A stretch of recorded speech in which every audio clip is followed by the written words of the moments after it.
ಪದೇ ಪದೇ D K Shivakumar ದಿಲ್ಲಿಗೆ ಹೋಗ್ತಿರ್ತಾರೆ, ಬರ್ತಿರ್ತಾರೆ, KPCC ಅಧ್ಯಕ್ಷರಾಗಿ ಅವ್ರಿಗೆ ಕೆಲಸ ಕಾರ್ಯಗಳು ಇರ್ತವೆ, ಪ್ರಶ್ನೆ ಬೇರೆ.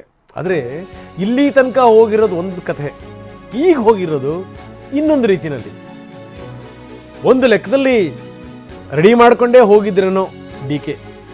ಈ ಬಾರಿ ಸುಮ್ಮನೆ ಬಿಡಬಾರ್ದು, ಯಾರ್ಯಾರನ್ನ ಭೇಟಿ ಮಾಡಬೇಕು, ಯಾರ್ಯಾರಿಗೆ ಯಾವ್ಯಾವ ಸಂದೇಶಗಳನ್ನು ರವಾನಿಸಬೇಕು, ಅದೆಲ್ಲದರ ಪೂರ್ವಭಾವಿ ಸಿದ್ಧತೆಗಳನ್ನು ಮಾಡಿಕೊಂಡೇ ಡಿ ಕೆ ಶಿವಕುಮಾರ್ ಹೋಗಿದ್ದರು.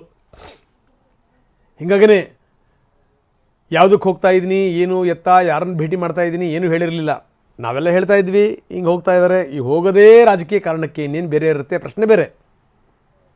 ಆದರೆ ಏನೋ ಒಂದು ಹೇಳೋದು, ಭೇಟಿ ಆಗಲಿಲ್ಲ ಅಂದರೆ ಮುಜುಗರ ಆಗೋದು, ಹಿನ್ನಡೆ ಆದರೆ ಮತ್ತೆ ಅದನ್ನು ಅರಗಿಸ್ಕೊಳ್ಳೋಕ್ಕೆ ಆಗದೇ ಇರೋದು, ಇವೆಲ್ಲ ಯಾಕೆ ಬೇಕು ರಗಳೇ?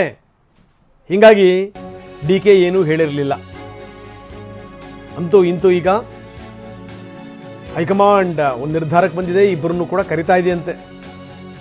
ಅಂದರೆ ಮುಂದಿನ ವಾರ ಮತ್ತಷ್ಟು ರಂಗೇರುವಂಥದ್ದು ಖಚಿತ. ಫೆಬ್ರವರಿ 17 ಆದ ಮೇಲೆ CM DCM ಇಬ್ಬರನ್ನು ಕೂಡ ಕರೆಸ್ತಾರೆ. ಯಾಕಂದರೆ ನಾಯಕರುಗಳು ಬೇರೆ ಬೇರೆ ಕಾರಣಗಳಿಂದ ಬ್ಯುಸಿ ಇದ್ದಾರೆ. 17ನೇ ತಾರೀಕು ತನಕ ಬೇರೆ ಬೇರೆ ಕೆಲಸಗಳಿವೆ ವೇಣುಗೋಪಾಲ್ ಅಂಥವ್ರಿಗೆ.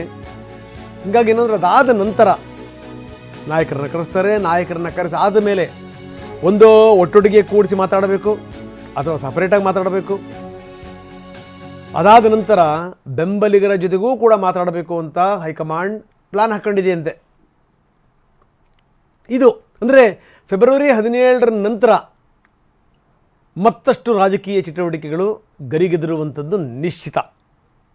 ಅವ್ರಿಗೆ ಗೊತ್ತಿದೆ ಹಿಂದೆಲ್ಲ ಏನೇನಾಗಿದೆ, ಯಾವ್ಯಾವ ರಾಜ್ಯಗಳಲ್ಲಿ ತುಂಬ ಕಡೆಗಣಿಸ್ಬಿಟ್ರೆ, ಸುಮ್ಮನಿದ್ದುಬಿಟ್ರೆ, ಮೌನ ವಹಿಸಿಬಿಟ್ರೆ ಬೇರೆ ಬೇರೆ ಸಂದೇಶಗಳನ್ನು ನಾವೇ ರವಾನಿಸ್ದಂಗಾಗತ್ತೆ. ಈಗ ಸಣ್ಣ ಪುಟ್ಟ ಡ್ಯಾಮೇಜ್ಗಳನ್ನು ಸರಿ ಮಾಡ್ಕೊಂಬಿಡ್ಬೇಕು.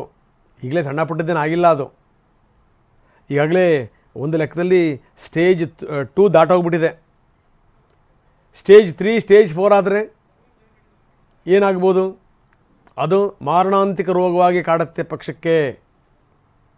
ಸಹವಾಸವೇ ಬೇಡ, ಸರಿ ಮಾಡಿಬಿಡಬೇಕು. ಆ ಒಂದು ನಿರ್ಧಾರಕ್ಕೆ ಬಂದಿದೆಯಂತೆ. ಬನ್ನಿ, ಪ್ರಮೋದ್ ಶಾಸ್ತ್ರಿ ನಮ್ಮ ಜೊತೆಗೆ ಈಗ ನೇರ ಸಂಪರ್ಕದಲ್ಲಿದ್ದಾರೆ. ಪ್ರಮೋದ್, ನೋಡ್ತಾ ಇದ್ದೀವಿ ವಿಪರೀತವಾದಂಥ ಚಟುವಟಿಕೆಗಳು ನಡೀತಾ ಇದೆ ಒಳಗಿಂದೊಳಗೇನೆ. 17ನೇ ತಾರೀಕಿನ ನಂತರ ಇದು ಇನ್ನಷ್ಟು ಗರಿಗೆದರುವಂಥದ್ದು ನಿಶ್ಚಿತ. ದಿಲ್ಲಿ ವಲಯದಲ್ಲಿ ಆಗ್ತಿರುವಂಥ ಡೆವಲಪ್ಮೆಂಟ್ಗಳೇನು ಪ್ರಮೋದ್? ರಂಗನಾಥ್, ಈಗಾಗಲೇ ರಾಜ್ಯ ರಾಜಕಾರಣ ನಿಧಾನವಾಗಿ ದೆಹಲಿಯತ್ತ ಹೊರಳ್ತಾ ಇದೆ. ನಿನ್ನೆಯಿಂದಲೂ ಕೂಡ DCM ಮತ್ತು ದೆಹಲಿಯಲ್ಲಿ ನಾನು ಬಂದಿರೋದೇ ರಾಜಕಾರಣ ಮಾಡೋದಕ್ಕೆ ಅನ್ನುವಂಥ ಮೆಸೇಜನ್ನು ಪಾಸ್ ಆದಮೇಲೆ ಮುಂದೆ ಏನಾಗುತ್ತೆ ಅನ್ನುವಂಥ ಸಹಜವಾಗಿರುವಂಥ ನಿರೀಕ್ಷೆಗಳು, ಕುತೂಹಲಗಳು ಈಗಾಗಲೇ ಒಂದು ಹಂತದಲ್ಲಿ, ಅಂದರೆ DCM ಭೇಟಿಯಾದ ಬಳಿಕ ಇನ್ನೇನು ಪವರ್ ಶೇರಿಂಗ್ ವಿಚಾರ ಏಕಾಏಕಿ ಮುನ್ನೆಲೆಗೆ ಬರುತ್ತೆ ಅಂತ ತಕ್ಷಣಕ್ಕೆ ಯಾರು ಕೂಡ ನಿರೀಕ್ಷೆ ಮಾಡೋದಕ್ಕೆ ಸಾಧ್ಯವಿಲ್ಲ. ಯಾಕೆಂದರೆ ಈಗಾಗಲೇ ಕಾಂಗ್ರೆಸ್ ಸಂಸ್ಕೃತಿ ಎಲ್ರಿಗೂ ಕೂಡ ಗೊತ್ತಿರುವಂಥದ್ದು ರಂಗನಾಥ್. ತಣ್ಣೀರನ್ನು ಕೂಡ ತಣಿಸಿ ಕುಡಿಯುವಂಥ ಅಭ್ಯಾಸ ಕಾಂಗ್ರೆಸ್ ನಾಯಕತ್ವಕ್ಕೆ ಈಗಲ್ಲ, ಸಾಕಷ್ಟು ವರ್ಷಗಳಿಂದ, ಸಾಕಷ್ಟು ದಶಕಗಳಿಂದ ಇದೆ. ಈ ಹಿನ್ನೆಲೆಯಲ್ಲಿ ಈಗ ನಾಯಕತ್ವವನ್ನು ಬದಲಾಯಿಸಬೇಕು ಅಥವಾ ಪವರ್ ಶೇರಿಂಗ್ ವಿಚಾರವನ್ನು ನಿರ್ಧಾರ ಮಾಡಬೇಕು ಅಂದರೆ ಏಕಾಏಕಿ ನಿರ್ಧಾರ ಮಾಡೋದಕ್ಕೆ ಸಾಧ್ಯವಿಲ್ಲ. ಹೀಗಾಗಿ ಎಲ್ಲರನ್ನೂ ವಿಶ್ವಾಸಕ್ಕೆ ಪಡೆದು ಅದಾದ ಬಳಿಕ ಒಂದು ಸ್ಪಷ್ಟವಾದಂಥ ಚಿತ್ರಣ ಸಿಕ್ಕ ಬಳಿಕ ಮುಂದಿನ ಹಂತಕ್ಕೆ ಅವ್ರು ಹೋಗುವಂಥ ಸಾಧ್ಯತೆ ಇರುತ್ತೆ. ಈ ಹಿನ್ನೆಲೆಯಲ್ಲಿ ಯಾವಾಗ ರಾಹುಲ್ ಗಾಂಧಿ ಮತ್ತು DK ಶಿವಕುಮಾರ್ ಭೇಟಿ ಆಯಿತು, ಭೇಟಿಯಾದ ಬಳಿಕ ಈಗ ಬರ್ತಾ ಇರುವಂಥ ಮಾಹಿತಿ ಅಂದರೆ ಫೆಬ್ರವರಿ 17ರ ಬಳಿಕ ರಾಜ್ಯ ಕಾಂಗ್ರೆಸ್ ನಾಯಕತ್ವವನ್ನು, ಹಾಗೆಯೇ ಮುಖ್ಯಮಂತ್ರಿ ಹಾಗೂ ಉಪಮುಖ್ಯಮಂತ್ರಿಗಳನ್ನು, ಹಿರಿಯ ಸಚಿವರನ್ನು, ಹಿರಿಯ ನಾಯಕರನ್ನು ದೆಹಲಿಗೆ ಕರೆಯಲಾಗುತ್ತೆ ಅನ್ನುವಂಥ ಮಾಹಿತಿ ಲಭ್ಯವಾಗ್ತಾ ಇದೆ. ಫೆಬ್ರವರಿ 17ರ ಬಳಿಕ ಯಾಕೆ ಅಂತ ಪ್ರಶ್ನೆ ಕೇಳ್ಬೋದು. ಫೆಬ್ರವರಿ 17ರ ತನಕವೂ ಕೂಡ ಈಗಾಗಲೇ ಸಂಘಟನಾ ಕಾರ್ಯದರ್ಶಿ ಆಗಿರುವಂಥ KC ವೇಣುಗೋಪಾಲ್ ಅವರು ಕೂಡ ಇನ್ನಿತರ ಜವಾಬ್ದಾರಿಯಲ್ಲಿ ಅವರು ಕೂಡ ಆಕ್ಯುಪೈ ಆಗಿರುವಂಥ ಹಿನ್ನೆಲೆಯಲ್ಲಿ, ಬ್ಯುಸಿಯಾಗಿರುವಂಥ ಹಿನ್ನೆಲೆಯಲ್ಲಿ ಸದ್ಯಕ್ಕೆ ಅವರ ಅವೈಲಬಿಲಿಟಿ ಇಲ್ಲ. ಹೀಗಾಗಿ 17ರ ಬಳಿಕ ಯಾವ ಸಮಯ ಅಥವಾ ಯಾವ ದಿನಾಂಕವನ್ನು ನಿಗದಿ ಮಾಡಲಾಗುತ್ತೆ ಅನ್ನುವಂಥ ಮಾಹಿತಿ ಕೂಡ ಲಭ್ಯವಾಗುತ್ತೆ. ಪ್ರಮುಖವಾಗಿ ಈ ಪವರ್ ಎಕ್ಸ್ಚೇಂಜ್ ಅಥವಾ ಪವರ್ ಪಾಲಿಟಿಕ್ಸನ್ನು ಚರ್ಚೆ ಮಾಡೋದಕ್ಕೆ ಈ ಒಂದು ಸಭೆಯನ್ನು ಕರೆಯಲಾಗ್ತಾ ಇದೆ ಅನ್ನುವಂಥ ಮಾಹಿತಿ ಕೂಡ ಲಭ್ಯವಾಗ್ತಾ ಇದೆ. ಕೇವಲ ಮುಖ್ಯಮಂತ್ರಿ, ಉಪಮುಖ್ಯಮಂತ್ರಿ ಅಷ್ಟೇ ಅಲ್ಲದೆ ಹಿರಿಯ ಸಚಿವರನ್ನು ಕೂಡ, ಅಂದರೆ ಪಕ್ಷದಲ್ಲಿ ನಿರ್ಣಾಯಕವಾಗಿರುವಂಥವ್ರು, ಜೊತೆಗೆ ಜಾತಿ ಸಮೀಕರಣದಲ್ಲಿ ಪ್ರಬಲವಾಗಿರೋರು ಅಂಥ ನಾಯಕರನ್ನು, ಹಾಗೆಯೇ ಪಕ್ಷದ ಇನ್ನಿತರ ನಾಯಕರನ್ನು ದೆಹಲಿಗೆ ಕರೆದು ಅಲ್ಲಿ ಚರ್ಚೆ ಮಾಡಲಾಗುತ್ತೆ ಅನ್ನುವಂಥ ಮಾಹಿತಿ ಕೂಡ ಲಭ್ಯವಾಗ್ತಾ ಇದೆ. ಒಟ್ಟಲ್ಲಿ ಫೆಬ್ರವರಿ 17ರ ಬಳಿಕ ರಾಜ್ಯ ಕಾಂಗ್ರೆಸ್ ಮನೆಯ ರಾಜಕಾರಣ ಹೊಸ ಎತ್ತರಕ್ಕೆ ಇರಿದ್ರು ಅಚ್ಚರಿ ಏನಿಲ್ಲ. ರಂಗನಾಥ್, ಎಸ್ ಪ್ರಮೋದ್, ತಾವು ಪದೇ ಪದೇ ಹೇಳ್ತಾ ಇರ್ತೀರಿ ಈ ತಣ್ಣೀರನ್ನು ತಣಿಸಿ ಕುಡಿಯುವಂಥದ್ದು. ಆದರೆ ಆ ಕಾಲ ಹೊರಟೋಗಿದೆ. ಹಿಂದೆ ಹೈಕಮಾಂಡ್ ಸ್ಟ್ರಾಂಗ್ ಇದ್ದಂಥ ಸಂದರ್ಭದಲ್ಲಿ ಬೇರೆ. ಈಗೇನಾದರೂ ಬನ್ನಿ ತಣ್ಣೀರನ್ನು ತಣಿಸಿ ಕುಡಿತೀನಿ ಬನ್ನಿ ಅಂತಂತಂದರೆ ಅವರು ತೊಳಸಿ ಕುಡಿಸ್ಬಿಡ್ತಾರೆ, ಅದರಲ್ಲೂ ಮೂಗು ಹಿಡಿದು ಕುಡಿಸ್ತಾರೆ. ಯಾಕಂದರೆ ನಾಯಕರುಗಳು ಅಷ್ಟು ಸ್ಟ್ರಾಂಗ್ ಇದ್ದಾರೆ. ಅದನ್ನು ಹೈಕಮಾಂಡ್ ಅರ್ಥ ಮಾಡ್ಕೋಬೇಕು, ಅರ್ಥ ಮಾಡ್ಕೊಂಡಿದೆ.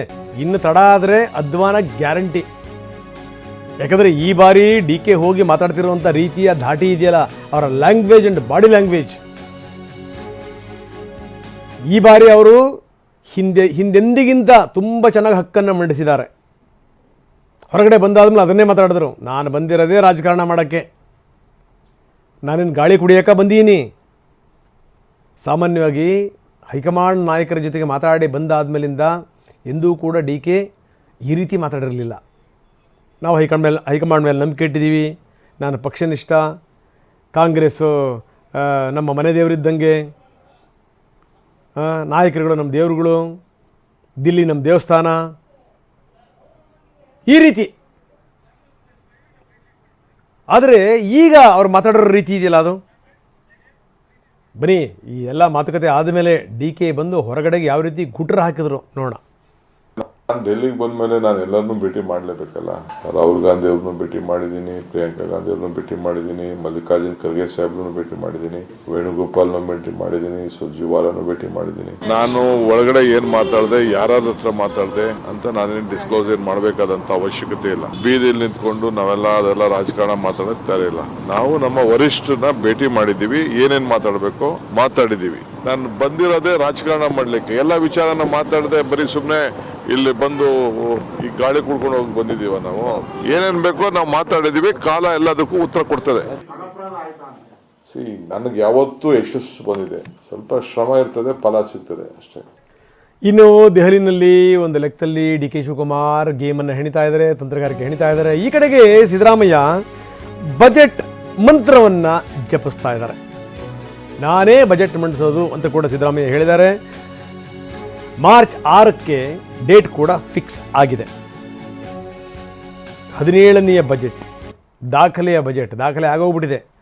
ಮತ್ತೆ ತಮ್ಮ ದಾಖಲೆಯನ್ನು ತಾವೇನೇ ಇಂಪ್ರೂವ್ ಮಾಡ್ಕೋತಾ ಇದ್ದಾರೆ ಸಿದ್ದರಾಮಯ್ಯ. 17ನೆಯ ಬಜೆಟ್, ದಾಖಲೆಯ 17ನೆಯ ಬಜೆಟ್ ಮಂಡನೆಗೆ ಈಗಾಗಲೇ ಎಲ್ಲ ಸಿದ್ಧತೆಗಳಾಗಿದೆ. ಬ್ಯಾಕ್ ಟು ಬ್ಯಾಕ್ ಮೀಟಿಂಗ್ಗಳಾಗ್ತಾ ಇವೆ. ರೈತ ಮುಖಂಡರು, ನಾಯಕರು, ಇಂಡಸ್ಟ್ರಿಯಲಿಸ್ಟ್ಗಳು, ಬೇರೆ ಬೇರೆ ಸೆಕ್ಟರ್ನ ಹಿರಿಯ ಅಧಿಕಾರಿಗಳು, ಅವರೆಲ್ಲರ ಜೊತೆಗೂ ಕೂಡ ಸಿದ್ದರಾಮಯ್ಯ ಮೀಟಿಂಗ್ ಮಾಡ್ತಾ ಇದ್ದಾರೆ. ಈ ಬಾರಿಯ ಬಜೆಟ್ ಇದೆಯಲ್ಲ, ವೆರಿ ಇಂಪಾರ್ಟೆಂಟ್. ಇಷ್ಟೊಂದೆಲ್ಲ ರಾಜಕೀಯ ನಡೀತಿರುವಂಥ ಸಂದರ್ಭದಲ್ಲೇ ಸಿದ್ದರಾಮಯ್ಯ ತಮ್ಮ ಪಾಡಿಗೆ ತಾವು ಬಜೆಟ್ ಪ್ರಿಪ್ರೇಷನ್ನಲ್ಲಿ ಬ್ಯುಸಿ ಇದ್ದಾರೆ.